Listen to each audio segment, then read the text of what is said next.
When it comes to the discussion of science in public circles, there's a lot of scientists out there who seemingly have sold themselves, become grifters to sell certain narratives because that brings them fame and fortune with the forces in power. Neil deGrasse Tyson is one of these people. He said some amazing things in the past, and he's quite an intelligent man, but he's just dug himself sort of a hole that he finds hard to come out of. And what's really sad is when you look at his eyes, when you look at him talking about these things, you can tell he doesn't actually believe half of the things that he's trying to defend. It's just, I don't know why, but he's sort of insecure in a way. He doesn't want to lose the following that he's developed over the last few years. Maybe there were people out there who promised him a lot of limelight in exchange of him selling their snake oil. And you can see that. And today I'm going to do a quick reaction to, I believe it's a clip on Dave Rubin's channel, so do check it out, where he's having interaction with Piers Morgan and Neil deGrasse Tyson. So let's see what he has to say. Now, usually Rubin has an introduction, so I'm just going to skip that and just get on with the clip. Boxer, a female, fought Mayweather in sport. Hang on, Neil. If Floyd Mayweather fought a woman boxer, a female woman boxer, who was the same weight division, he would annihilate her. That's why we don't let it happen. And that is, I'm not sure how that's a controversial subject, you know. I mean, if I don't train in fighting, so if I ended up in a fight with some trained female fighter, you know, I'm happy to be humble enough to say she can probably whoop my ass. But if there's a trained male fighter versus a trained female fighter, no way in hell. Okay? The female has to have some kind of extreme advantage. You know, maybe she's, I don't know, twice the size, 3 times the size, more body mass. So she sort of, you know, she's, I don't know, Blob from X-Men or something. Maybe, but it's not, it's literally common sense. It's reality that they have a disadvantage. And in fact, in the Paris Olympics, the winner of one of the women's boxing competitions. See, look at how uncomfortable Neil deGrasse Tyson looks. You can tell from, you know, you can tell he's getting ready to defend something, to talk about something. But there's sort of almost a, you know, as I said, he sort of doesn't believe what he's about to say, but he's inclined to defend it. And that's why he keeps trying, that's why it's interrupting Piers Morgan as well, because it's more like he doesn't want him to finish the point because he's afraid that he might not be able to defend the position he has to represent. So that's why he's interrupting him. Boxing competitions, one of the Piers, females who took her on. About. But yeah, but my point is that I just think that, if you don't mind me saying, I say this respectfully because I love you, but it just seems to me like you've dug yourself into a You got to give Piers Morgan credit, because he's sort of he's got this fantastic grift going on right now where I don't know how he does it, but no matter who's on the panel, he just loves putting the seed of chaos, you know, and he tries everybody to sort of open up. I think he's more intelligent than people give him credit for. I'm not going to be somebody who's going to say, oh, he definitely represents, you know, this side or that side, because to be honest, whenever I watch a show, it's pretty, at least to me, it's obvious that he's being very strategic, and he enjoys the achievement of how he can get his guests to be chaotic, you know. And he's an agent of chaos, if you've seen The Dark Knight. Slight hole on this issue, and you're trying to get out of it, and now you're suggesting slightly mad cat theories, whereas the science to me is obvious. You've already given the best argument I've heard for why we separate the sexes. So unfortunately, I haven't seen the bit before this, so I'm not quite sure what point Tyson was making. Hopefully, let's see what he actually says as he tries to clarify his point. I do like Tyson's tie, though. You know, recent years I've started to get into a lot more the aesthetics of space and the void as we presented in some horror movies. I'm falling for that aesthetics in the last few years. Hold on. You misquoted me in this very interview. What I said was the idea of creating categories within a sport, splitting them in the example I gave, which I just made it up, like hormone ratios, is not fundamentally weird compared to dividing wrestlers by weight. No, because it is. The only reason why you do I'm going to this respond.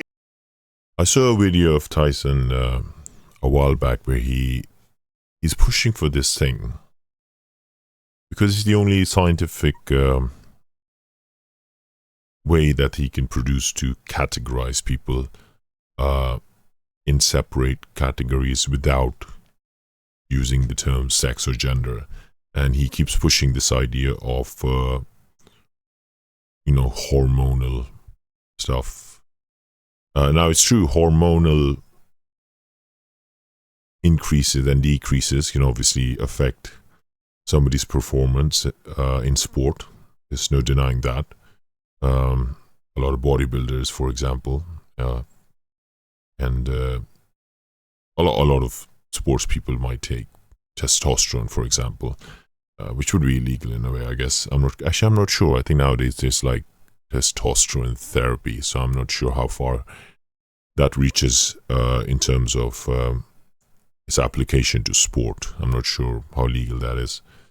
But there's no denying that, hormones can only do so much. Okay, they're not going to change your gender. Is to make an interesting contest. No, Neil, you're wrong. And so you said Floyd Mayweather fight. Hold on. You're you wrong. Said Floyd Mayweather. You're not allowing for the superior male biology when it comes to lung capacity, stamina, to body mass, to muscle mass, all those things. If you just take one criteria of hormones, you're not allowing all that. I'll give an example. Caitlyn Jenner, who obviously... hang on. I'm going to finish my point. Let me finish my point. Caitlyn Jenner was an Olympic male.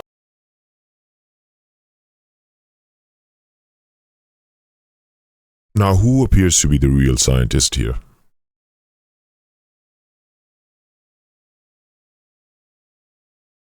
Ironic, isn't it? I do think it's always quite funny how the liberals, actually, I'm going to call them far leftists, because to be honest, there's a lot of liberals, who are counted at conservatives nowadays, but they're just liberals, So that's why I use the term far left, because I'm talking about these ideologues who seem to have taken over every facet of life and seats of power for some odd reason.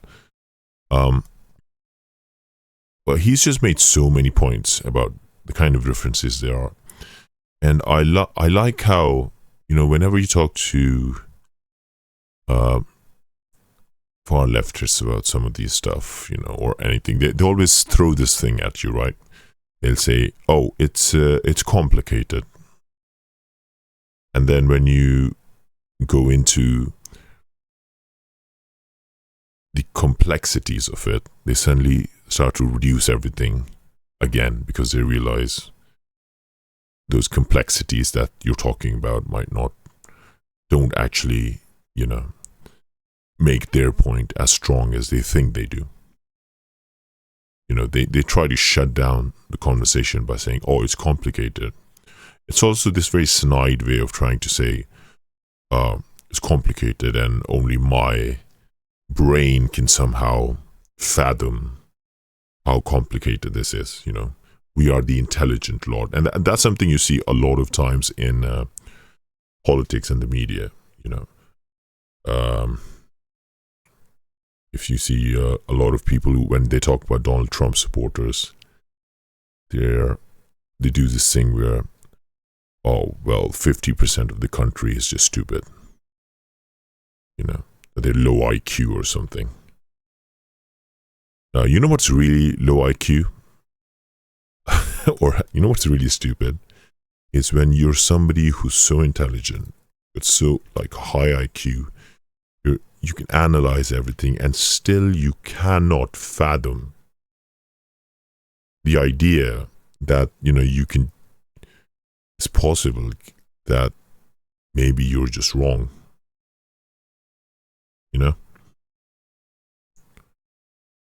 I think that's what differentiates some. I think that's why a lot of Christians end up in the conservative side. At least from my personal perspective, you can have a different opinion. I think it's like liberals are too sure in themselves that they don't think they can be wrong. And I think religious people, at least Christianity, tells us to deny ourselves. So we're more like, no, we think this way because we know we could be wrong. Do you see the difference? I think there's another, a very reductionist idea that I've seen, where a lot of the people, I really hate how this, the term Nazi is so trivial now in politics. They just, this guy's a fascist, that's a racist, that's a Nazi, blah, blah, blah, blah, blah, blah, blah. And what's dangerous about that is they don't realize that the Nazis of old, that they've, turned into these huge monsters, if you will. Some of them were monsters, obviously, but what they don't realize is they were also humans.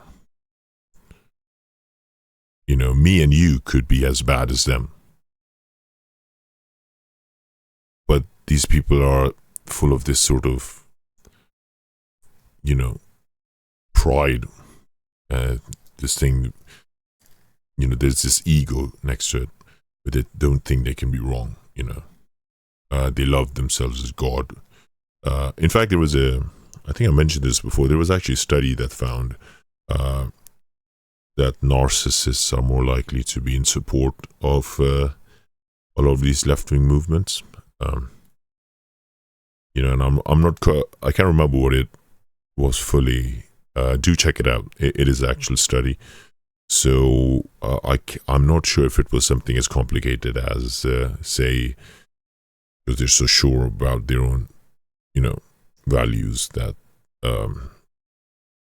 or because they're so sure about how powerful being a human is in a way, their humanity, if you will, that they worship their own humanity in such a way that that's why they'll more likely support movements that could be described as humanist movements. And I'm not sure if it's that complicated or if it was something as simple as as selfie people. A lot of people just want a virtue signal, a sort of like an outward image to show how great I am, sort of thing. So that's something, obviously, look that up. That'll be cool to see. Decathlon gold medal winner. Caitlin is a big golf fan. And when she started playing golf after she transitioned, she was allowed to play off the women's tees, which are 50 yards further than the men's tees. And she quickly realised that she was still smashing it 300 yards down, and obviously was then beating all the women that she played. So she now plays back off the male tees because her biology is that of a man. And I feel that that was the most honest way to deal with it. I also feel that if you want to have a separate... When it comes to examples of certain people doing extraordinary achievements and things, I know there's always the risk of generalizing something. That said,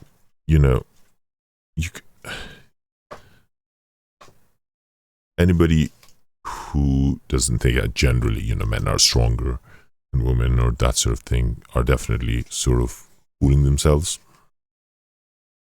But at the same time, I don't usually, I don't know, I'm always iffy about using examples and like, I've only got one example sort of thing to defend a certain position. With the man and woman thing, it's literally something you can observe on a daily basis. It's not, it's not some kind of, you don't have to look at the elite of the elite or some once in a lifetime situation to try to defend that position. And in a way, you see what happens with that is, and this is where common sense isn't common anymore in a way, is you can observe that on a daily basis around you. But then somebody, like a blue-haired crazy person would be like, oh yeah, what examples do you have? And you're like, you see, this is how they're good at manipulation. They're trained to do so. It's not like they're thinking when they're doing that. It's just they've been taught a certain way to say things. They've been conditioned through education, through whatever political propaganda that they consume, that, they know that something as simple as, men are better than women at something, as women are better than men at something, say that they want, a peer-reviewed study for that.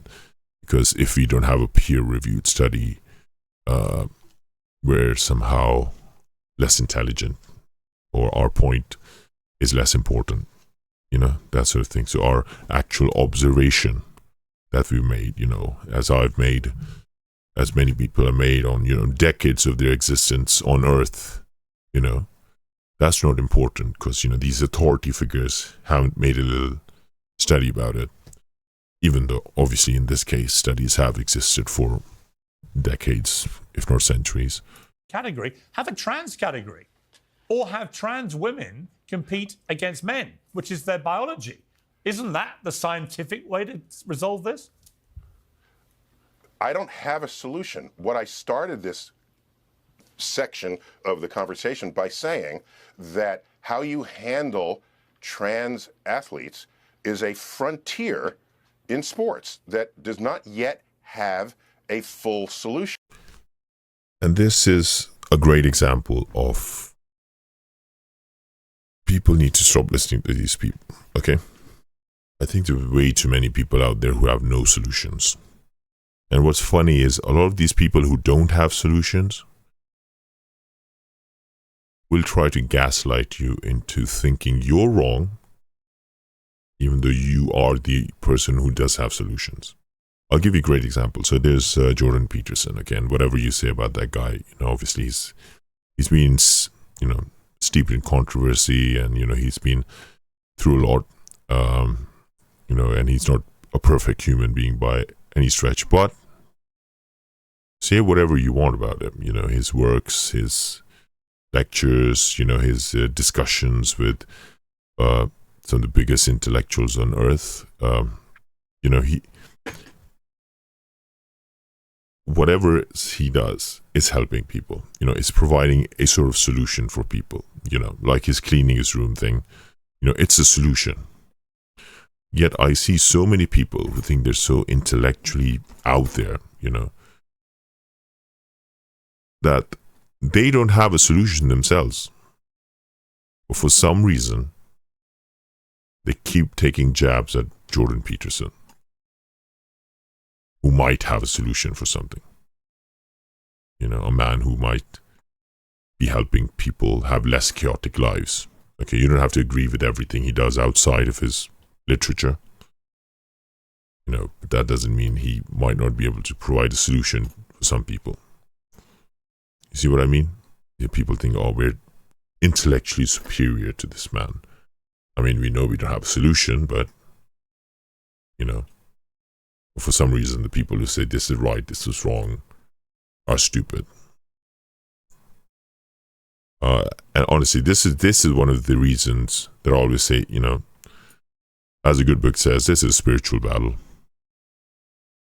You know, because all this chaos, you know, whether maybe you don't believe in the metaphysical as such, but, you know, it's definitely saying something that chaos hurts everybody. And there must be something dark and twisted out there that wants to twist and, you know, confuse everybody. And that's why we have the whole idea of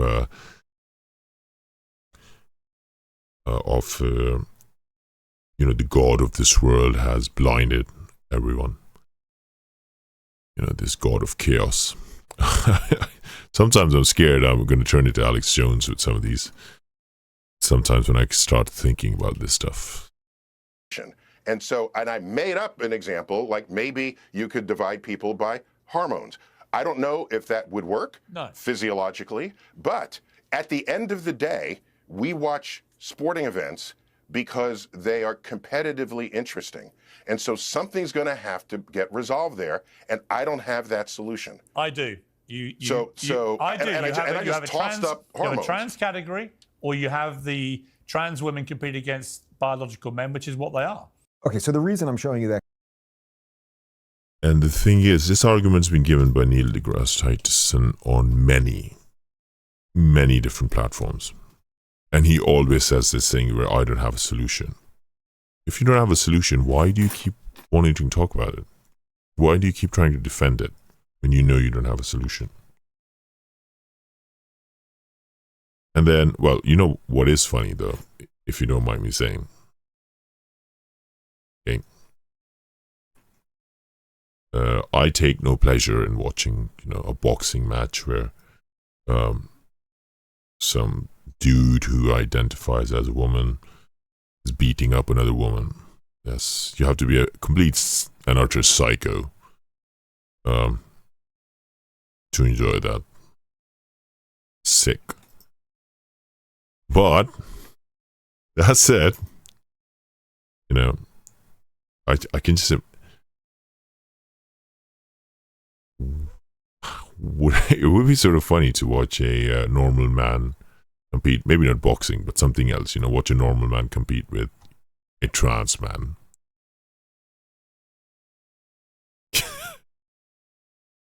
Okay, a bit dark. I don't know. In my head, I'm thinking some funny situations right there, you know.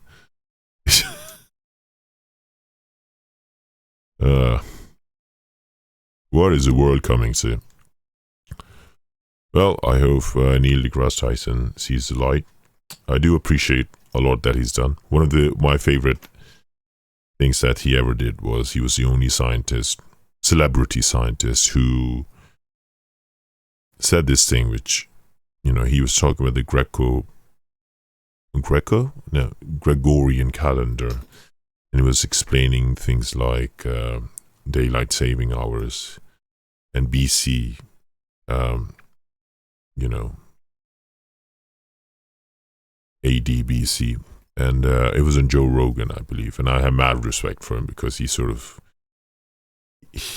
at that time, I'm not sure anymore, but he had this stance where maybe we shouldn't be dechrystifying science, because when we do that, we're sort of, you know, when it comes to science, when it comes to most of these things, we are just standing on the shoulder of giants. And if that giant has left a mark on something through how we describe that something, for example, you know, people who came up with the system to keep track of days and years, and they decided to go BC and AD. You know, we got to respect that. You know, we got to respect that. You know, a lot of people say, oh, Monday, Tuesday, Wednesday, Thursday, Friday, you know, these are actually the name of pagan gods. And oh, these Christians are, oh, so ignorant. And they kept, but it's like, you know, isn't it better that they kept that? Because it sort of appreciates the people who came up with these ideas in the first place, what their beliefs were, what their culture was.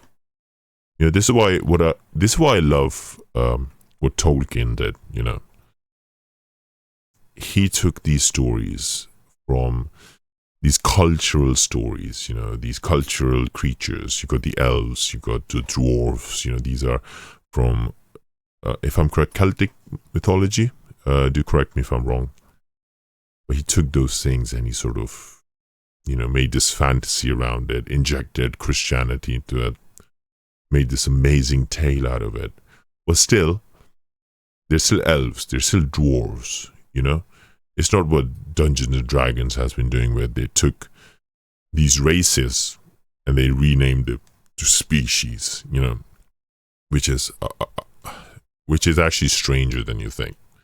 By the way, a lot of people don't realize that's actually much more stranger than calling them races. Sometimes I wonder if they just did it to, you know, make the furries happy, because unfortunately, there's a lot of them. Well, you leave a comment below. What do you think of the discussions in this video? And also, put any suggestions down for any other videos you would like me to react to. Do check out the Rubin Report on YouTube. I'm not going to play his analysis. Obviously, go on the channel and watch that, what he has to say. But that was my 2 cents. Subscribe to Tiny World Gaming, and please, if you can, buy me a coffee. It's only going to cost you $1. $1. Let's go. God bless you. Goodbye.